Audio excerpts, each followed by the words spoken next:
Hello friends, आप सभी का बहुत बहुत स्वागत है हमारे चैनल HP नॉलेज फॉर में। दोस्तों, आज हम जानेंगे व्यापम की ओर से CG टेट का जो एग्जाम हुआ है उसमें पासिंग मार्क कितना रहेगा। अगर आप SC, ST, OBC या जनरल कैटेगरी से हैं तो आपको पास होने के लिए कितना नंबर चाहिए, साथ ही कितने अभ्यर्थियों ने परीक्षा दी। छत्तीसगढ़ में टोटल जितने भी परीक्षा केंद्र बनाए हुए थे उन सभी में कितने अभ्यर्थी उपस्थित थे वो भी हम जानेंगे। साथ ही प्रश्न पेपर 1 से 5 और 6 से 8 दोनों पेपर 1 पेपर 2 को देखने के पश्चात कितने प्रश्न विलोपित हो रहे हैं वो भी हम इस वीडियो में डिस्कस करेंगे। तो चलिए दोस्तों, सबसे पहले हम जान लेते हैं कि पासिंग मार्क कितना रहेगा कैटेगरी वाइज। यहाँ पर पासिंग मार्क कितना रखा गया है। सो अगर आप इस नोटिफिकेशन में आते हैं तो यहाँ पर आप देख लीजिए, प्राथमिक और उच्च प्राथमिक के लिए दोनों के लिए यहाँ पर अलग अलग परीक्षाएं दोस्तों होगी, जैसे कि हुआ है पेपर 1 और पेपर 2 दोनों के लिए, जिसमें आप देखेंगे तो इस परीक्षा में पात्रता हेतु अभ्यर्थियों को न्यूनतम 60% अंक पाना आवश्यक है। जैसे कि हम आपको बता दें, प्रचलित नियम अनुसार अनुसूचित जाति, अनुसूचित जनजाति, अन्य पिछड़ा वर्ग तथा दिव्यांग अभ्यर्थियों को इस परीक्षा में पात्रता हेतु 50% न्यूनतम अंक लाना आवश्यक हो। सभी श्रेणी के दिव्यांग अभ्यर्थियों को आवेदन शुल्क एवं परीक्षा शुल्क में पात्रता होगी। इस तरह का जो अपडेट है वो दोस्तों देख लीजिए। जितने भी अभ्यर्थी, चाहे वो ST हो, SC हो, OBC हो या फिर दिव्यांग हो, उन सभी को 60 से लेकर 50% तक का जो यहाँ पर नंबर है वो लाना होगा, तभी आप इसमें पास हो सकते हैं, अन्यथा नहीं। साथ ही यहाँ पर है, एक बार परीक्षा उत्तीर्ण अभ्यर्थी के लिए यह वैधता आजीवन होगी, यानी कि एक बार ही आपको टेट का एग्जाम देना पड़ेगा। उसके पश्चात जितने भी वर्ष शिक्षक भर्ती निकलेगा उसमें आप फॉर्म अप्लाई कर सकते हैं। साथ ही यहाँ पर है, सफल घोषित उम्मीदवार अपने अंक सुधार हेतु आगामी परीक्षा में पुनः शामिल हो सकते हैं, यानी कि अगर आपका नंबर कम है और चाहते हैं कि हमारा नंबर बढ़ जाए तो आप फिर से एक और वर्ष टेट का एग्जाम होगा तो उसमें आप सम्मिलित हो सकते हैं। साथ ही यहाँ पर है, परीक्षा में न्यूनतम निर्धारित अंक या उससे अधिक अंक प्राप्त करने की स्थिति में एक पात्रता प्रमाण पत्र जारी किया जाएगा, जिसे नियुक्ति के समय प्रस्तुत करना होगा। यानी कि दोस्तों, यहाँ पर प्रॉपर जो नोटिफिकेशन में दिए गए हैं ये आपको एक बार अच्छे से पढ़ लेना है।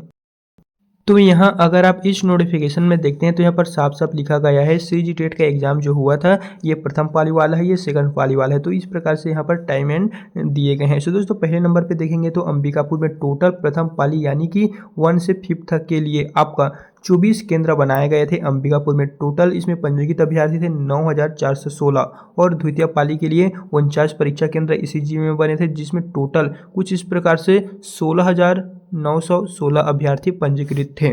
फिर नेक्स्ट है बैंकुंठपुर, जिसमें 9 परीक्षा केंद्र बनाए गए थे। टोटल पंजीकृत अभ्यर्थी थे 2709 और द्वितीय पाली के लिए 13 परीक्षा केंद्र बनाए गए थे, 3746 टोटल कैंडिडेट। एंड इसमें कितने कितने उपस्थित थे, कितने अनुपस्थित थे, वो भी जानकारी हम इस वीडियो में देंगे, सो आपको वीडियो के अंत तक बने रहना है।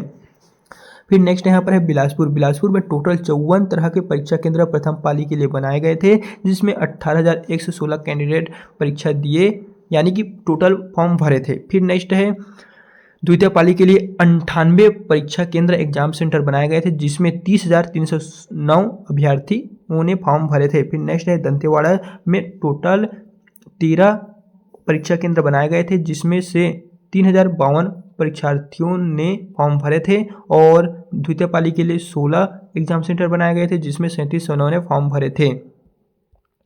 फिर नीचे की ओर आते हैं तो यहाँ पर और आपको जिलों के नाम देखने को मिलेगा और प्रॉपर जो जिले हैं वो हम इसी वीडियो में बताने जा रहे हैं। देख लीजिए, दंतेवाड़ा में बता दिए, धमतरी में 16 एग्जाम सेंटर बने थे प्रथम पाली के लिए, द्वितीय पाली के लिए 32 एग्जाम सेंटर बने थे। इसमें 5,039 फॉर्म भरे थे और इसमें 8,520 फॉर्म भरे थे। फिर यहाँ पर दुर्ग में आपका 31 एग्जाम सेंटर बने गए थे और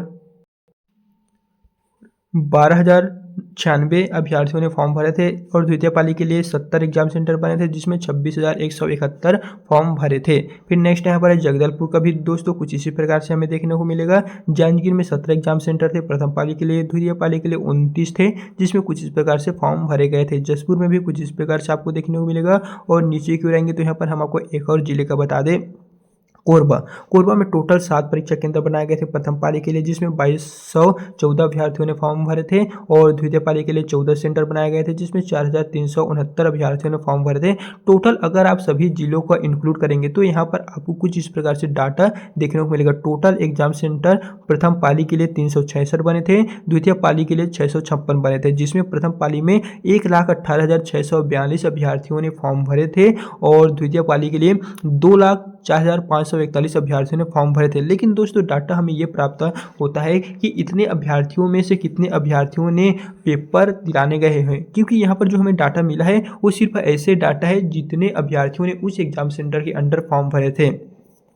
तो दोस्तों इसमें बहुत सारे स्टूडेंट ऐसे हैं, लगभग कहें तो 80% अभ्यर्थियों ने पेपर दिए थे। तो इस तरह देखा जाए तो अगर आप इस 9,416 में अगर आप 100 या 200 बच्चे को निकाल दें, इसमें भी आप 150 तक बच्चे निकाल दें। इसी तरह दोस्तों अगर आप सभी सेंटर में कुछ इसी प्रकार से सभी जिलों में कुछ कुछ स्टूडेंट को निकालेंगे, क्योंकि जाहिर सी बात है सभी स्टूडेंट ने फॉर्म तो भरे थे लेकिन एग्जाम देने नहीं गए थे। लेकिन दोस्तों इसका जो डाटा है वो आपको हमारे टेलीग्राम व्हाट्सएप चैनल में मिल जाएगा, जिसके लिंक को मैं डिस्क्रिप्शन में दे दी हूँ। तो अगर आप यहाँ पर सभी जिलों से कुछ इस प्रकार से डाटा इंक्लूड करेंगे तो यहाँ पर आपको कुछ इस पर 1,18,000 यहाँ पर है। तो दोस्तों करीबन आप मान के चलिए कि 1 लाख अभ्यर्थियों ने फॉर्म के तहत पेपर दिए हैं। करीबन 1,18,642 में हम ये मान के चलते हैं कि 1,10,000 या फिर 1 लाख के करीबन अभ्यर्थियों ने परीक्षा दी है। लेकिन यहाँ पर ये इसमें देखेंगे द्वितीय पाली में तो 2,04,541, तो करीबन देखा जाए तो 1 लाख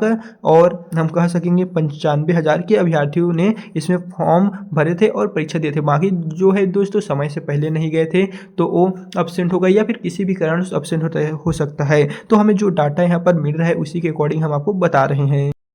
और इसका अगर आप न्यूज़पेपर कटिंग देखना चाहते हैं कि कितने अभ्यर्थियों उपस्थित थे तो प्रॉपर जो अपडेट है वो दोस्तों हमने टेलीग्राम व्हाट्सएप में दे दी है, वहाँ से आप जाके देख सकते हैं। और वही बात करते हैं कितने प्रश्न विलोपित होंगे। जैसे कि हमारे चैनल पे सीजीटेट पेपर 1 सीजीटेट पेपर 2 दोनों का वीडियो अपलोड हो चुका है कि 16 क्वेश्चन पेपर कौन कौन से क्वेश्चन के सही आंसर क्या है, जिससे आप अपने उत्तरों को जो मिलान है वो वहाँ से कर सकते हैं। तो दोस्तों उससे देखने के पश्चात हम ये पता चलता है कि कुछ क्वेश्चन होंगे जो वहाँ पर विलोपित हो सकता है, हालांकि कंफर्म नहीं बताएंगे। हालांकि जो क्वेश्चन हमें लग रहा है विलोपित हो रहा है वो हमने आपको ऑलरेडी टेलीग्राम व्हाट्सएप में अपलोड कल ही कर दिए हैं। सो अगर आपने नहीं देखे तो एक बार आप हमारे चैनल में ज्वाइन करके देख सकते हैं। सो दोस्तों आज की इस वीडियो में बस इतना ही। अगर आपको किसी भी तरह का कोई भी प्रॉब्लम होगा या फिर आप हमसे कॉन्टैक्ट करना चाहते हैं तो आप हमें इंस्टा के थ्रू DM कर सकते हैं, जिसके लिंक को हमने ऑलरेडी डिस्क्रिप्शन बॉक्स में दे दिए हैं। तो चलिए फिर मिलते हैं नए वीडियो के साथ।